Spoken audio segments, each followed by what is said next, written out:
This video is Black People Started Slavery by Thomas Sowell.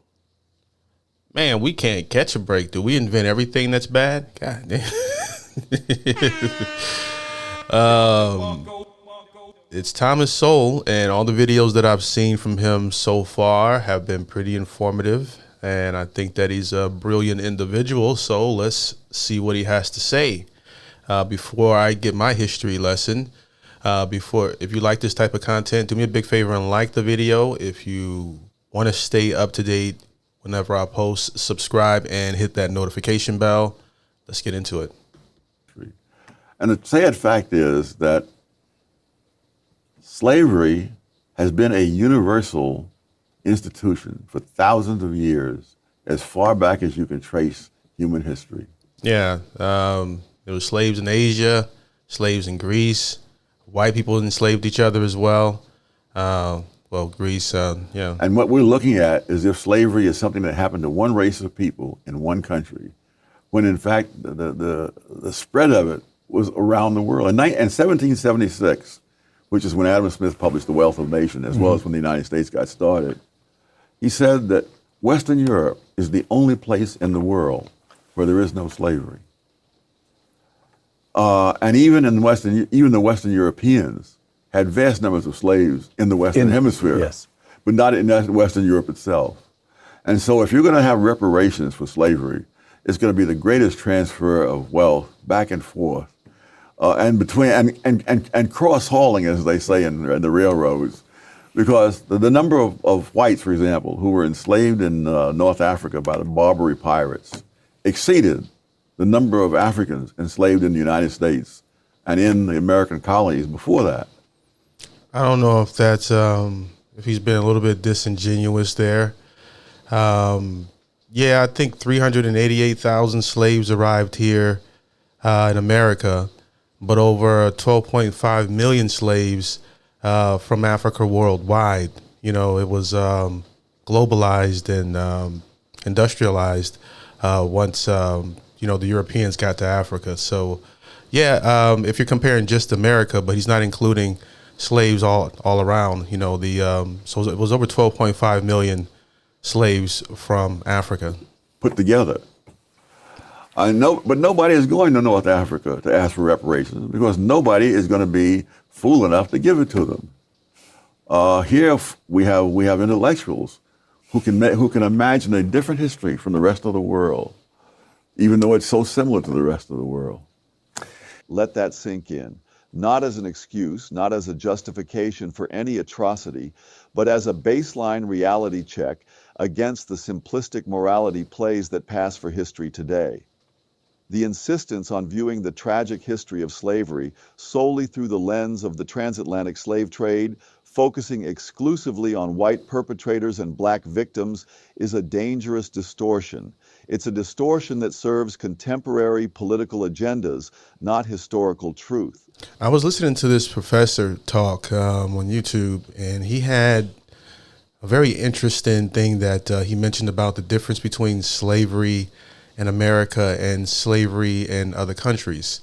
He said one of the biggest curses of America was that once my ancestors were freed as slaves, America's the only country, one of the few where it's a distinct difference between the slaves and the people who used to own slaves in terms of skin color. A lot of times, in Asia, once the slaves are freed, they still, they all look alike, so it's no way to really tell whether someone was a slave versus in America, it's a consistent reminder, even though people who have nothing to do with slavery, but simply because of the white and black thing, it's always a consistent reminder. There's no way we could ever blend in together. That's a constant thing in America that some people can't get past. So that's the reason why it's able to last so long versus if we were all homogenous to a degree, then eventually you won't be able to tell whose ancestors were slaves unless you ask them their history. I hope I explained that right, but I thought that was pretty interesting. To understand slavery, and particularly the role various peoples, including Africans, played in it, requires us to discard the blinders and confront the uncomfortable, complex, and universal reality of this institution. This deliberately challenges a narrative that dominates modern discourse, the idea that slavery was a unique evil invented by Europeans and inflicted solely upon Africans. Okay, I can give a little bit of a pushback here as well. Not like I can. I'm not going to pretend like I'm anywhere near as smart or knowledgeable as Thomas Sowell, who I really enjoy listening to.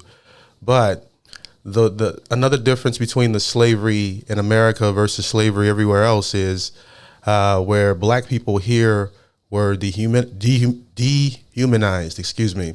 In other countries, you know, you could still get an education. Your kids weren't necessarily slaves. You know, as depending on, you know, where you were, but it wasn't the same across the board. In America, you were denied being a human being. You were not looked at as a human being. So it was a little bit more cruel, unless you want to go back to like the Dahomey tribe in Africa, where they would slaughter slaves simply because, you know, someone died, a funeral or a wedding.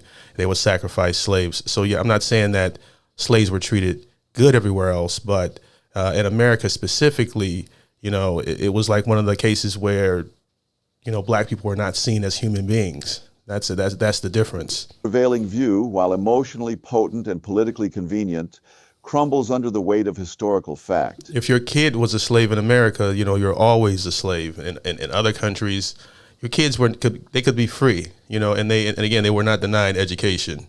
It's a story built on selective focus, ignoring the near universal practice of slavery across cultures and millennia, including its deep roots within Africa itself before the transatlantic trade began. To insist on the simplistic tale of unique European guilt is not just an error, it's a refusal to confront the comprehensive, often uncomfortable history of human bondage. As I've said before, and the evidence is mountainous, the first hard fact one must grasp, a fact documented in countless volumes like those lining my own shelves, is the sheer universality of slavery. This wasn't an invention sprung from the minds of 15th century Portuguese navigators or English colonists. It was, for the vast majority of recorded human history, the norm, not the exception. Freedom, as we understand it, was the rare and precarious condition. Look anywhere on the globe, at any period before the last few centuries, and you find slavery in myriad forms. Yeah, it's even in the Bible. The Romans built an empire on the backs of slaves captured from across Europe, North Africa, and the Near East. Britons, Gauls, Germans, Syrians, Jews. Were the Romans enslaving based on a modern conception of race? Of course not. They enslaved whomever they could conquer. The Greeks, celebrated for their contributions to democracy and philosophy, practiced widespread slavery, often enslaving other Greeks. In ancient Egypt, pharaohs utilized slave labor drawn from Nubia and war captives. Travel east. Slavery was integral to economies and societies in China, India, Korea, and Southeast Asia for centuries. I was just thinking, imagine having a slave, like, you know, someone that will work for you for 16 hours a day for free. Like, if you had another person that does that for you, now imagine if you had a few people, imagine how rich you would be. Okay, you got to think about that. How much time, how valuable your time is throughout the day. You know, so much so though, you know, that companies pay you. They pay you based on your skill level. You know, $50 an hour, $100 an hour, $10 an hour. But your time is so valuable. So imagine you have another human being whose time is seemingly not valuable, and you can make them work all day and not pay them anything. That's an amazing advantage to have, okay, in terms of getting things done. I'm not just talking about in America. I'm talking about throughout history. To be able to have that free labor is crazy. You know, it just puts things in perspective, because I know how hard I can work. I can imagine if there was like 4 of me or 5 of me or 10 of me, you know, and then, you know, there's no lunch breaks, there's no vacations, you know, there's none of that. It's a horrible, horrible life. Often involving debt bondage, the sale of children, or the enslavement of specific ethnic minorities or aboriginal groups. Indigenous empires in the Americas, the Aztecs, the Maya, the Inca, practiced slavery, primarily taking captives in warfare long before Columbus set sail. The Ottoman Empire relied heavily on slaves drawn from Eastern Europe, the Balkans providing the infamous Devshirme levy for Janissaries, the Caucasus, Circassians, and Africa. The very word slave in English derives from Slav, reflecting the vast numbers of Slavic peoples enslaved by various groups. I think I've heard this before, as I'm not a history major. I got a pop question for you guys. What's older, for those of you history buffs out there, slavery or prostitution? Including Vikings and Ottomans, over centuries. The point isn't to create a whataboutism contest of suffering. It is to establish the fundamental baseline. Slavery was a human institution, practiced by humans of virtually every conceivable background against other humans, usually those who were weaker, different, or defeated. It was driven by brute economics, power dynamics, and the grim realities of pre-modern warfare and social structures. To single out one group as uniquely culpable or another as uniquely victimized in the grand sweep of history is not just wrong, it's intellectually dishonest. It requires ignoring the overwhelming weight of evidence from across the globe and throughout time. The narrative of unique European guilt relies on cropping the historical photo, cutting out 90% of the picture to focus on the part that fits a preconceived ideological frame. Now let's turn to Africa itself, long before the first European ships arrived seeking captives for the Americas.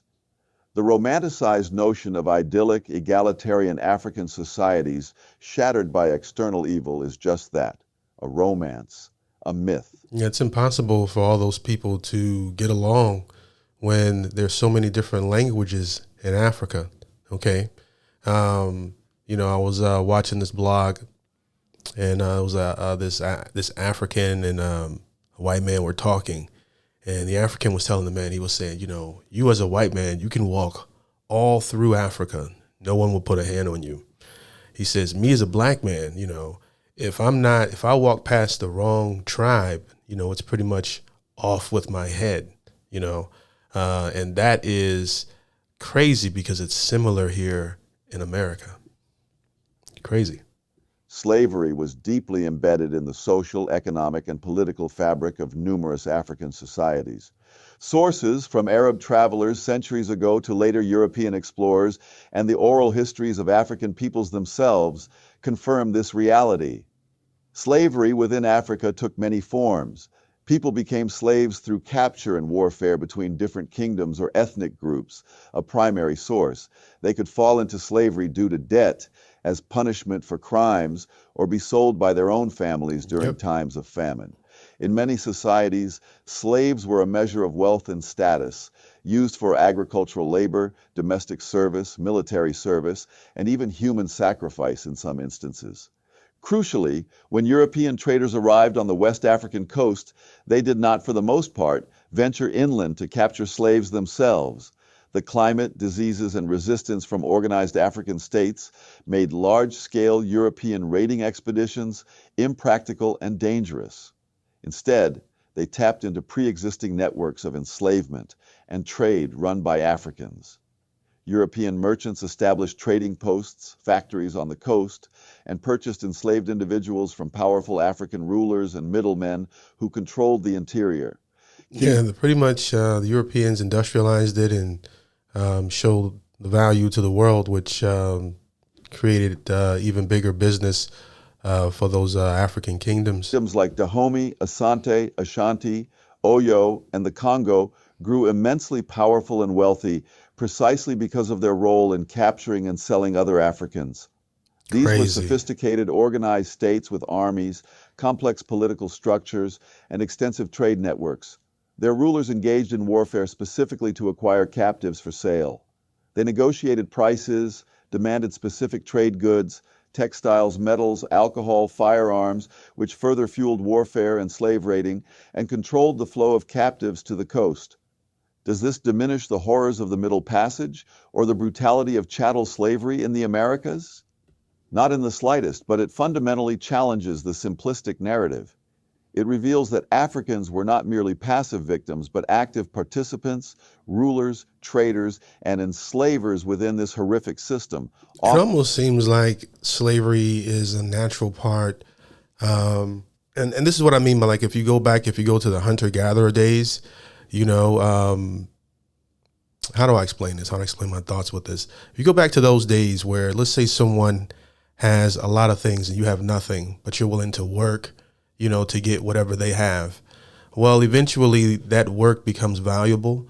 And then, you know, people are dishonest with each other. So you may start owing people work. And then I can just see that progression of how slavery evolves over time. You know, people start first selling their work, you know, and then they start owing work. And then before you know it, you know, you owe me a lot, you're going to be my slave. You know, I'm kind of speeding up my thought process on that, but I can see how it's always been a thing since the beginning of time, between the have and the have-nots. You know, if you're weak and you can't get anything, and the only thing you can offer is your labor, you know, then you're going to cling to the strong, to the smart, to the people who are very innovative. But I could be wrong. You guys, I'm just speaking extemporaneously here in terms of giving you guys my thoughts, practicing this commentary. But I'm learning a lot here from Thomas Sowell in terms of, you know, even where I come from, you know, and I like that he is logical, no filter. I don't always agree with him. I don't always agree with any one person. So I'm always looking for the other side of the argument, you know. Often profiting immensely from it. To ignore this reality is to infantilize Africans, denying them agency even in the context of these brutal historical processes. It treats an entire continent and its diverse peoples as a monolithic block of victims, erasing the complex histories of power, warfare, and economic activity, including slave trading, that characterized the continent for centuries. Acknowledging this participation is essential for a truthful understanding, moving beyond the Manichaean tale of pure white evil versus pure black innocence. The selective historical focus becomes even more apparent when we consider the widespread enslavement of Europeans.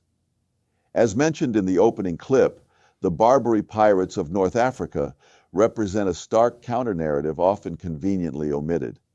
From roughly the 16th to the early 19th century, corsairs sailing from Algiers, Tunis, Tripoli, and Morocco raided ships and coastal towns across the Mediterranean and even far into the Atlantic. Their targets were primarily Europeans, Spanish, Italians, French, Portuguese, English, Irish, Dutch, Scandinavians, and even Icelanders. They captured sailors, fishermen, merchants, passengers, and villagers, dragging them back to North African ports to be sold in slave markets.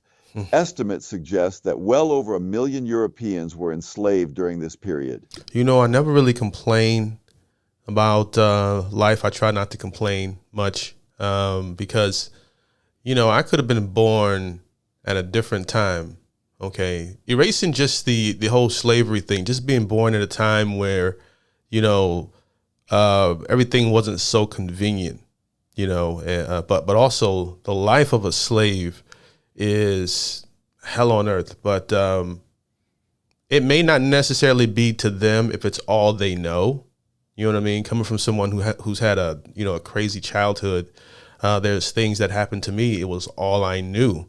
You know, I didn't know that other people were being treated better until until I got older. You know what I mean, or whatever. So, but you know, to a person who's never lived that sort of lifestyle, slavery just seems like absolute hell on earth. At least, you know, not just from America. America to me is the worst that I've heard.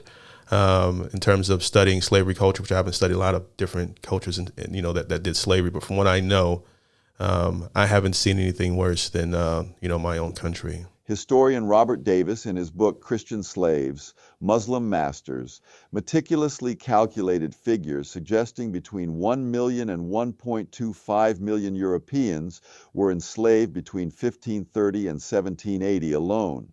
This number, as noted, exceeds the estimated number of Africans brought to the territory that became the United States. These European slaves faced brutal conditions. Many men were condemned to labor as galley slaves, chained to oars on the corsair ships under horrific circumstances. Oh man. Others were put to work in quarries, construction projects, or agriculture. Women often ended up in harems or as domestic servants. Conditions were harsh, life expectancy was often short, and escape was nearly impossible.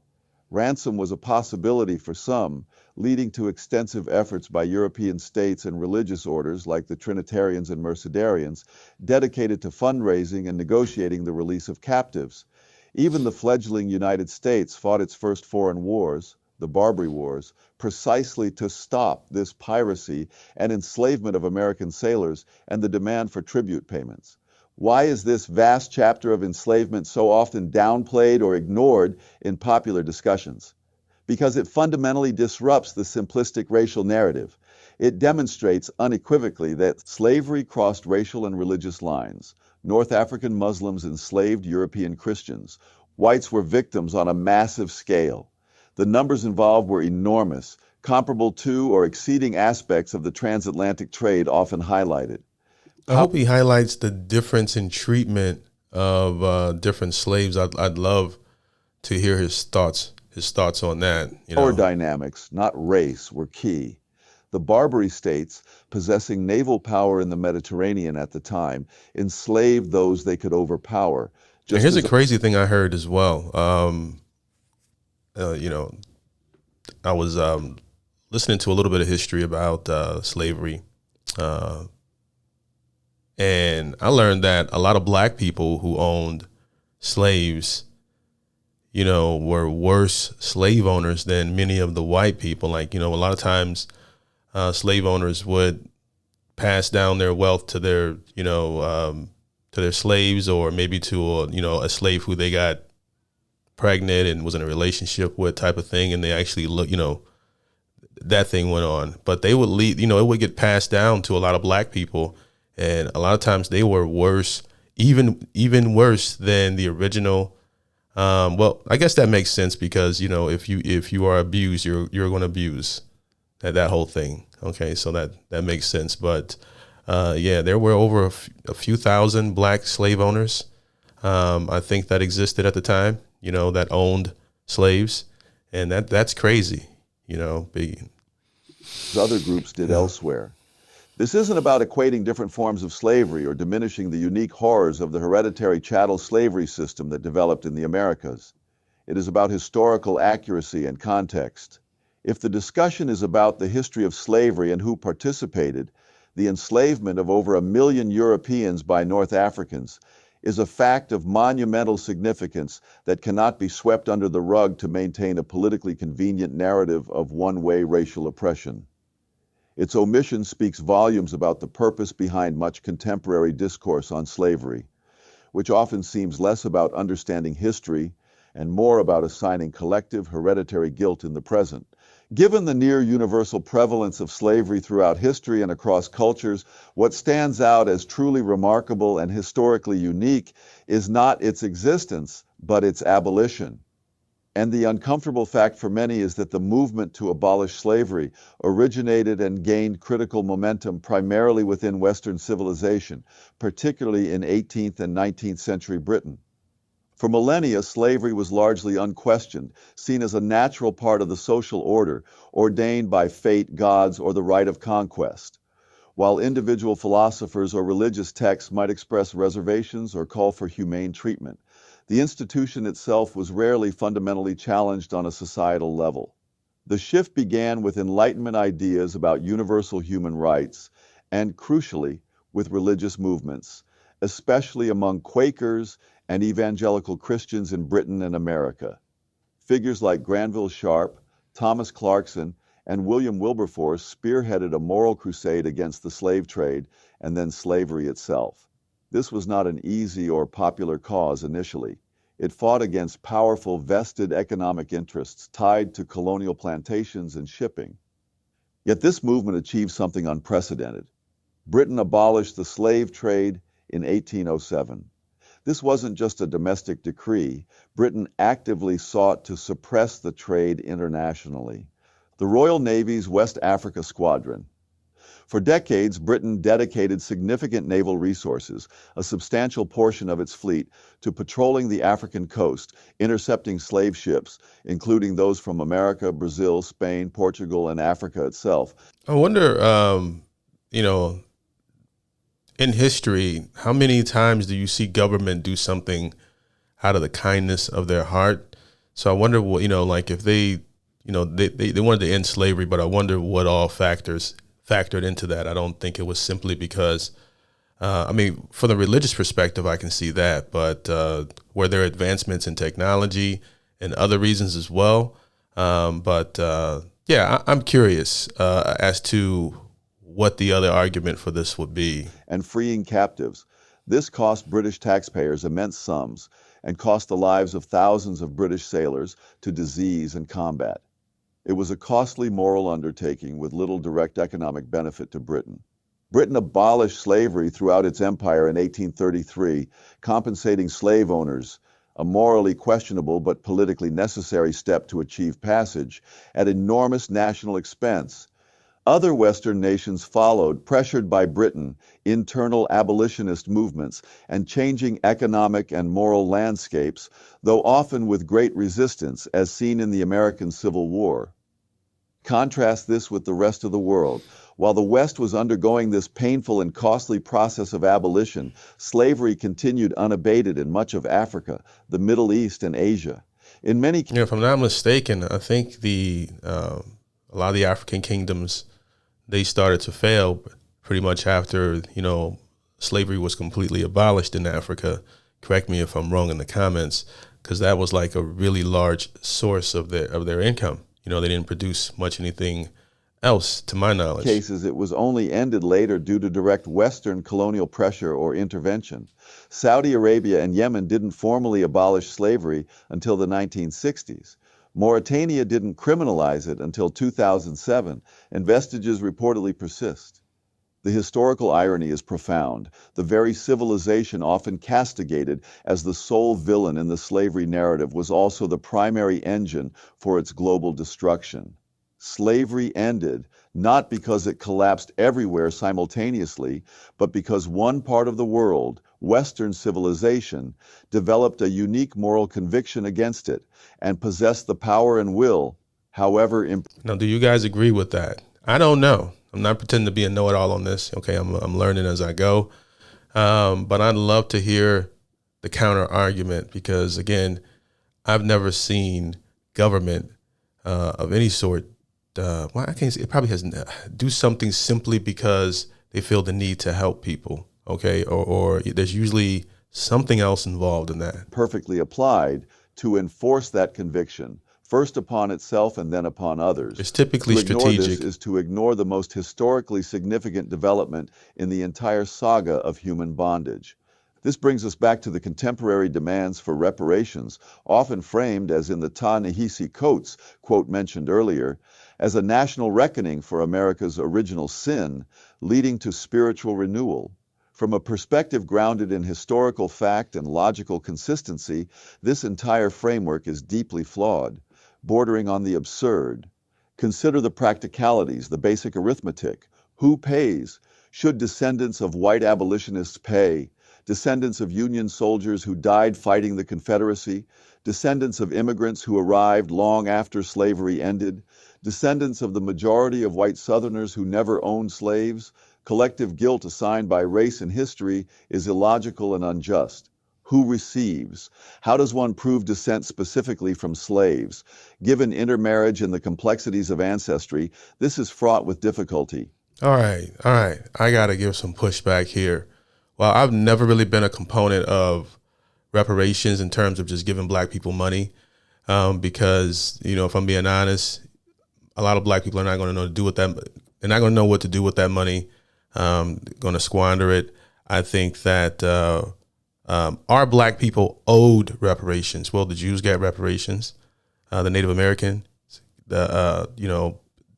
saying that it's just too hard to figure out who it's supposed to go to is disingenuous.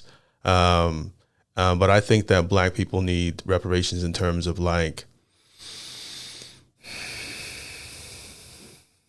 how do I say it? I'll be trying to say things in a palatable way. They need reparations in terms of like therapy, education.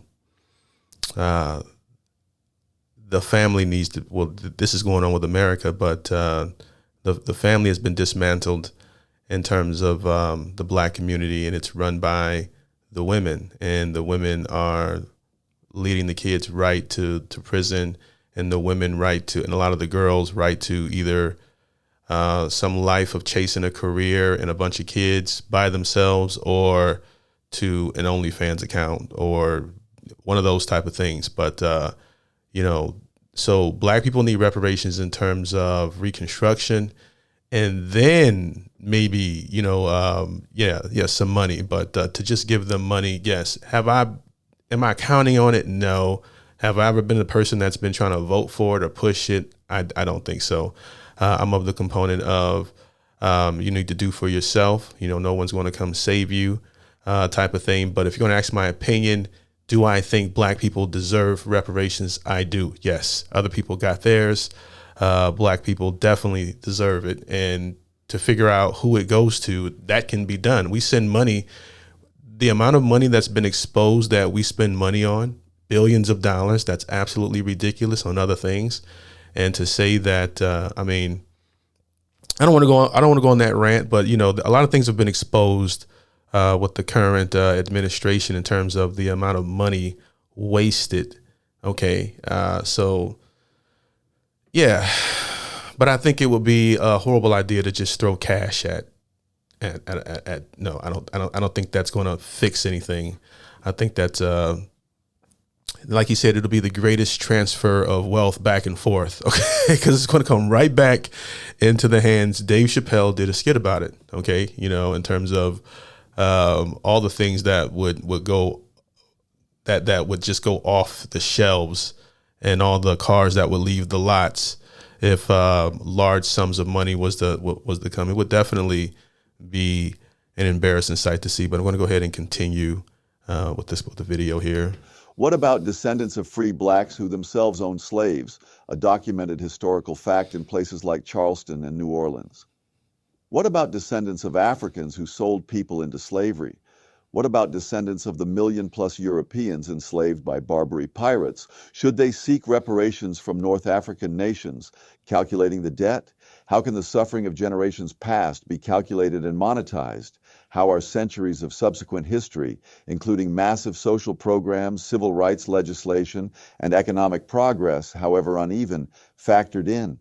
The entire premise rests on the false, historically myopic foundation that American slavery was a unique event perpetrated solely by one easily identifiable group, whites, against another, blacks, whose consequences can be neatly isolated and rectified centuries later. But as we've seen, slavery was universal, not unique. Africans actively participated in enslaving other Africans for the transatlantic trade. Europeans were also enslaved on a massive scale by non-Europeans. The abolition movement that ended slavery was primarily Western. Given these facts, the reparations argument collapses under the weight of historical complexity and logical inconsistency. It becomes clear that the demand is not truly about rectifying quantifiable damages based on sound historical accounting. It is, rather, a political project aimed at leveraging historical grievances selectively presented to extract resources and power in the present, predicated on fostering a sense of collective inherited guilt. By his logic, then shouldn't anyone get reparations? In terms, what I mean? Like, why pay it out to anyone? Among one group, and inherited victimhood among another. The spiritual renewal sought is not one based on truth, but on the exorcism of a fabricated historical demon through the sacrifice of contemporary resources and principles of individual responsibility. Yeah, like reparations, in my opinion, should be counseling. I hate to use the word free, but that's reparations, free counseling. I'm not a fan of therapy today. It's an overused word, and a lot of people just went to school and haven't had any life experiences and became therapists. So a lot of people are going to get therapy from someone who hasn't even lived life and has probably the same issues or have been indoctrinated with certain mindsets. But that's the best reparations. And all you have to do is look no further than the state of the black community and everywhere where black people live, 80 to 90%, to know that, there was severe damage done to these. I'm putting myself in, and I'm not saying like I'm not black. I lived in the projects. I lived through foster care systems my entire life, so, I've lived, the black experience. So, money's not going to solve that. Okay. It needs to be a combination of things, and a lot of them are not even aware of it. They're not aware of the fact that, what I'm saying to you guys, if you're logical, you can easily see what I'm talking about. To a lot of people, what I'm saying might be offensive, or they might look at me like I'm a sellout or whatever, just talking this way. But, I don't have any emotions attached to this. This is just my opinion, my lived experience. And, money's not going to solve the issue for black culture in America. It's the kind of intellectual sleight of hand that sounds profound in elite journals, but evaporates upon contact with basic facts and common sense. Why does confronting the full, complex history of slavery matter so much? Because the distorted, simplistic narrative has consequences. It fosters intergroup resentment, constantly portraying one group as uniquely villainous and another as uniquely victimized, while ignoring countervailing facts breeds animosity and hinders social cohesion. It encourages people to see themselves and others through the lens of group identity and historical grievance rather than as individuals. It leads. I don't know if I agree with that. If I see a group of people that were wrong, let's say, Jewish people, the Native Americans or whatever, I don't feel resentment toward those people for getting what they deserve, and if there are people who feel resentment and it, that's a problem with their upbringing and the way that they perceive things. Again, I'm not fighting for reparations, to be honest with you. I don't really care. I don't expect, I don't play the lottery. I don't gamble. So I'm not expecting some pie in the sky to come out and save me. But, I can only just speak, what I believe to be true, my honest thoughts on this. And, this argument that Thomas Sowell is making that, it's going to breed this, it's going to cause people to think this way and that. I think that he's smarter than that to use that type of argument. That's not a strong enough argument to not pay. I mean, like, society would be better, you know what I mean? If crime went down. A lot of people commit crimes and do all these different things, that this is going to happen in any impoverished community, where the poor are. You're going to find crime and all that crazy stuff, so, I don't know if people will be that upset, in terms of if it actually benefits society. Again, giving money won't do it, but reparations in terms of, free education, free counseling. I'm not a mastermind, but there's a few other things that I won't say on YouTube, but there's a lot of things that need to be done to repair the community and the relationship among black people amongst each other, because black people today they're so concerned about white people and racism and all that craziness. And I never got that, because the most dangerous thing to me has always been someone who looked like me since I was a kid. Every time I moved into a new neighborhood, I had to fight or run. Okay. And I never understood it. And when I got older, I studied a little bit of history. I got a long way to go. And I get it. It stems all the way back from Africa, even where they don't get along there. So when you bring a bunch of different people from different tribes on a ship, that inherently don't get along, it's it may be a case where it comes through the bloodline. I don't know. I'm just throwing that out there, but I never understood that, because it's the same way in my home country in the United States. If I go to LA and they don't know me and I'm walking through that neighborhood, it could be a wrap for me, if I'm going to certain, versus the other way around, an Asian or a white guy or whatever, they don't get bothered. To bad policy. Policies based on false premises rarely succeed. Reparations, certain forms of affirmative action predicated on vague notions of systemic injustice rather than specific discriminatory acts, and educational curricula focused on assigning collective guilt are all likely to fail or backfire precisely because they misdiagnose the historical reality and the present situation. It obscures real problems. By attributing all disparities or difficulties faced by Black Americans today solely to the legacy of slavery or ongoing systemic racism, often vaguely defined, we ignore other complex factors, cultural patterns, family structures, educational failures, counterproductive political ideologies. Yeah, those are all the key things. We have an issue with culture, family, all these different things. I agree. That may be far more relevant to contemporary challenges and amenable to different solutions. It undermines genuine achievement. It implicitly teaches that victimhood is identity and that group grievance is the path to progress, rather than emphasizing individual effort, responsibility, education, and resilience, the factors that have allowed individuals from all backgrounds, including those who faced enormous historical adversity, to succeed. Ignoring the universality of slavery, the role of Africans in the trade, the enslavement of Europeans, and the Western origins of abolitionism isn't just bad history, it's poison to clear thinking and constructive action in the present. Well said, even though he's also ignoring a lot of other things to push a certain narrative. So while I like Thomas Sowell, I still can think for myself, there's other things that he's not mentioning, things that I've mentioned before already in this video in terms of him talking about the treatment after the release of slavery, and also the fact that, we're different skin colors, black and white, and how that affects society psychologically, what needs to be done in terms of that. So there's some people, I can tell you so many people that have like this idea that racism is so strong in America, right? But then I asked them, what's the most racist thing that's ever happened to them in their life, and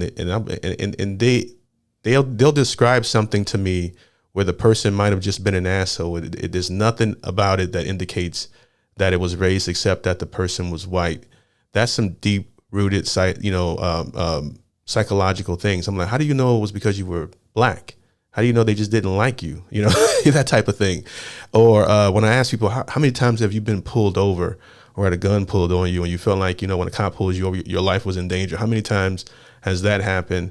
I have trouble finding people with any of these stories, but this is baked into the mental mind of a lot of black people that think that racism is one of the biggest issues in America, and not hip hop, not the single mother rating, not feminism, not so many other things that I can name that's wrong. The internet's full of the thing going on now, black fatigue and the ignorance, and a lot of that is due to households led by women. Okay, these are issues. Racism is. I'm not going to say it doesn't exist, because it does exist depending on what your definition of it. Like if a white guy doesn't like me because I'm black, that doesn't really affect me in any kind of way. So I don't, that's why I'm kind of like, all right, that's, I guess that's racism. Racism to me is, if you're qualified for a job, you're more qualified for a job than the person that is going up with you for that same job.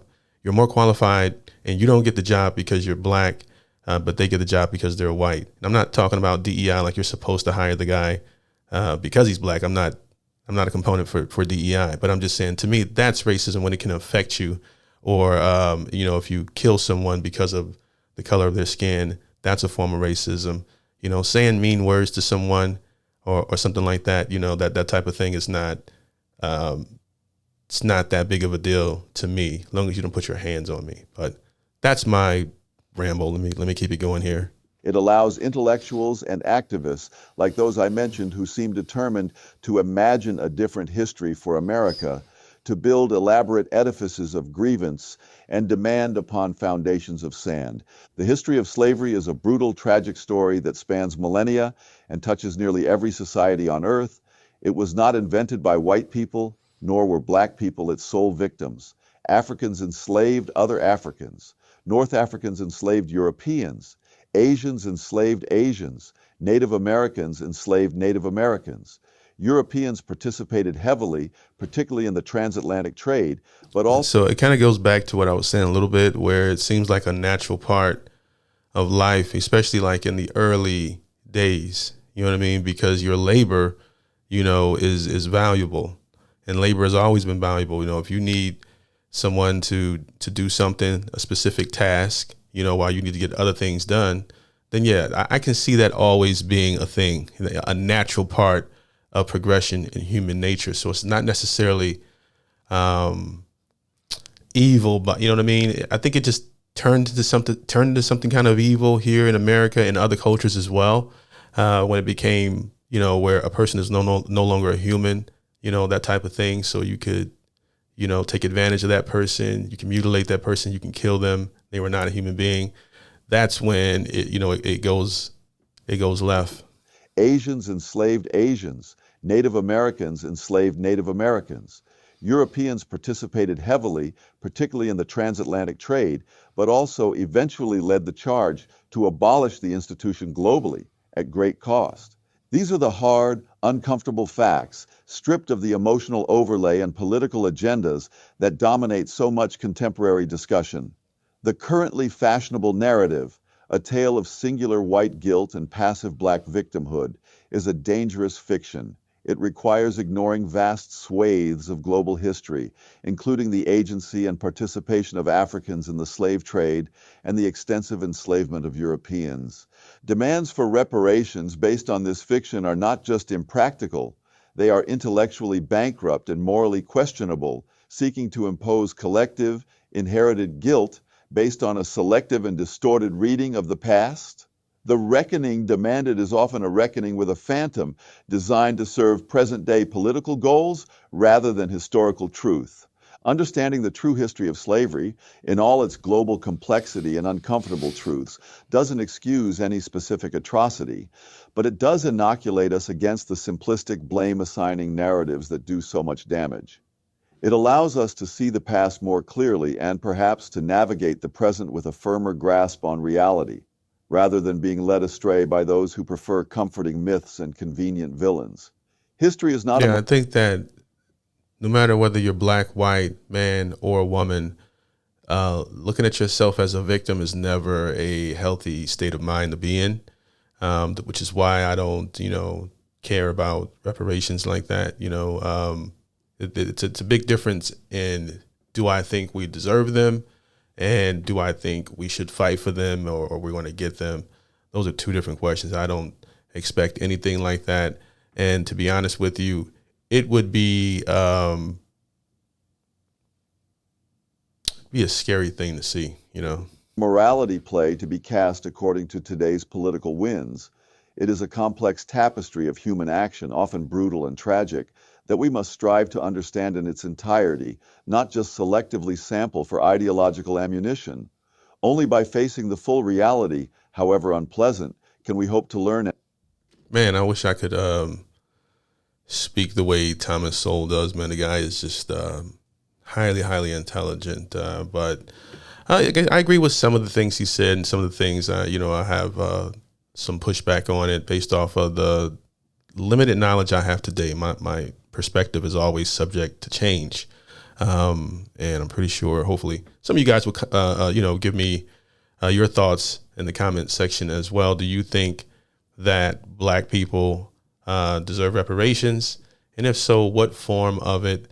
And also, what's your thoughts on this entire video? Let me know in the comment section below. When I make these videos, a lot of this is just me getting a history lesson and me just giving you guys my thoughts as they come in. I'm still practicing that. Someone who's not really a person that's used to talking on the microphone and in front of a camera. I know how many videos I have, but in the real world, I'm an introvert. But I appreciate you guys for watching. And if you like the video, do me a big favor and like the video, subscribe, and hit that notification bell. I appreciate you guys for watching. Peace. Yeah! Look what I have created!